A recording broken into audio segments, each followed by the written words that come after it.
ജമ്മുവിലെ റിയാസിയിൽ ഭീകരർ നടത്തിയ ആക്രമണത്തിൽ 9 തീർത്ഥാടകർ കൊല്ലപ്പെട്ടു. 40-ൽ പരം പേർക്ക് പരിക്കേറ്റു. മരിച്ചവരിൽ 5-6 വയസ്സ് മാത്രം പ്രായമുള്ള ഒരു കുട്ടിയുമുണ്ട്. ക്ഷേത്ര ദർശനത്തിന് പോയ സാധുക്കളായ മനുഷ്യരുടെ നേർക്കുള്ള നിന്ദ്യവും ഹീനവുമായ ഈ ആക്രമണം നടന്നത് ജൂൺ 9-നായിരുന്നു.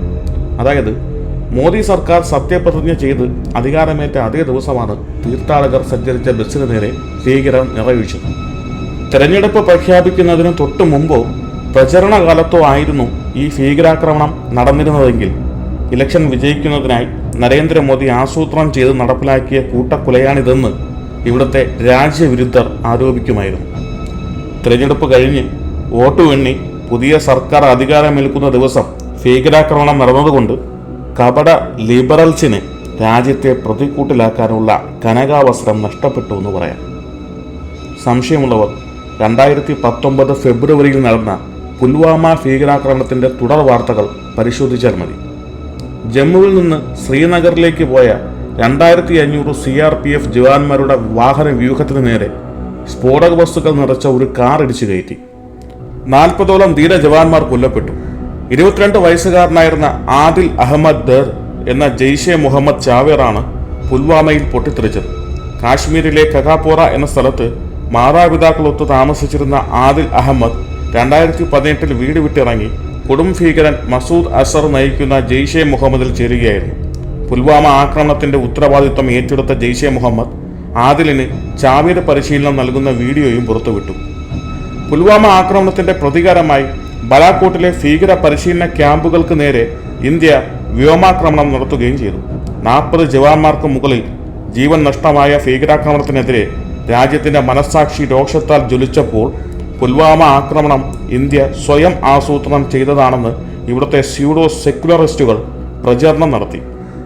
ഭീകരതയെ പിന്തുണയ്ക്കുകയും സഹായിക്കുകയും ചെയ്യുന്ന പാകിസ്ഥാന്റെ നിലപാടിനെതിരെ അന്താരാഷ്ട്ര വേദികളിൽ ഇന്ത്യ ആഞ്ഞടിക്കാൻ ശ്രമിച്ചപ്പോൾ ഇവിടെ ചിലർ സ്വന്തം ജവാന്മാരെ കൊലപ്പെടുത്തിയത് ഭാരതം തന്നെയാണെന്ന് പ്രചരിപ്പിക്കുകയായിരുന്നു.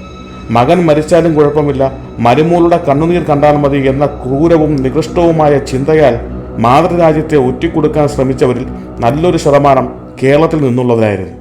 ചാവേർ ആദിൽ മുഹമ്മദ് കാറിൽ നിറച്ചിരുന്ന സ്ഫോടക വസ്തുക്കളിൽ 80 കിലോ RDX ഉണ്ടായിരുന്നു. അതിന്റെ സോഴ്സ് ഇന്ത്യൻ സൈന്യമാണെന്നാണ് ചിലർ ആരോപിച്ചത്. അതായത് 2019-ലെ ഇലക്ഷൻ വിജയിക്കാനായി മോദി സർക്കാർ ജെയ്ഷെ മുഹമ്മദ് ചാവേറിന് RDX കൊടുത്തുവിട്ടു എന്ന തരത്തിലായിരുന്നു വിഷപ്രചരണം.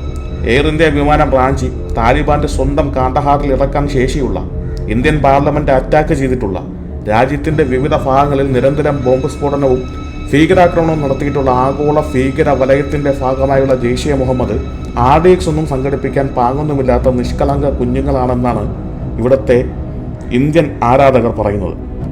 ജമ്മു ശ്രീനഗർ ഹൈവേയിൽ കൂടി പോകാതെ വ്യോമമാർഗം CRPF പോയിരുന്നെങ്കിൽ ഭീകരാക്രമണം നടക്കില്ലായിരുന്നു എന്നൊക്കെയാണ് ചാവേർ ആദിൽ അഹമ്മദിന്റെ സീക്രട്ട് ഫാൻസ് വാദിക്കുന്നത്.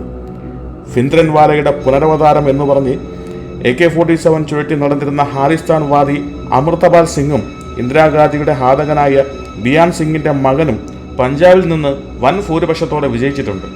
രാജീവ് ഗാന്ധിയുടെ ജീവനെടുത്ത ബിൽറ്റ് ബോംബിനുള്ള ബാറ്ററി സംഘടിപ്പിച്ചു കൊടുത്തതിന് സുപ്രീം കോടതി വധശിക്ഷയ്ക്ക് വിധിച്ച പേരറിവാളനെ തമിഴ്നാട്ടിൽ സ്റ്റാലിൻ ഹീറോ പരിവേഷത്തിൽ കൊണ്ടു നടക്കുന്നു. അകത്തുനിന്ന് തന്നെയാണ് രാജ്യം വെല്ലുവിളി നേരിടുന്നത്. വളരെ ശ്രദ്ധയോടും ഗൗരവത്തോടും കൂടി കൈകാര്യം ചെയ്തില്ലെങ്കിൽ പഞ്ചാബും കാശ്മീരും വീണ്ടും കലാപത്തിന്റെയും രക്തച്ചൊരിച്ചിലിന്റെയും പാതയിലേക്ക് തിരിച്ചുപോയേക്കാം. മോഡിയോ രാഹുലോ ആര് ഭരിച്ചാലും രാജ്യം ഛിന്ന ഭിന്നമാകാൻ പാടില്ല. ഈ ജനാധിപത്യവും സ്വാതന്ത്ര്യവും സെക്യുലറിസവും ഭരണഘടനയും ഒക്കെ ഇന്ത്യ എന്ന ആശയത്തിന്റെ ഉപോൽപ്പന്നങ്ങളാണ്.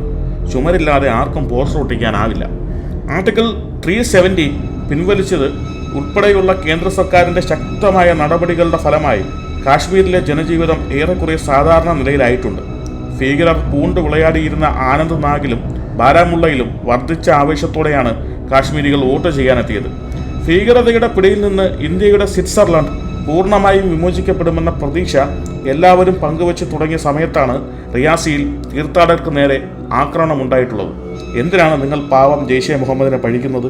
ഹൈവേ വഴി പോകാതെ തീർത്ഥാടകർ ജമ്മുവിൽ നിന്ന് ഫ്ലൈറ്റ് വിളിച്ചിരുന്നെങ്കിൽ അവർ കൊല്ലപ്പെടുമായിരുന്നു തുടങ്ങിയ നിഷ്കളങ്ക ചോദ്യങ്ങൾ ഉടൻ ഉയരുന്നതായിരിക്കും.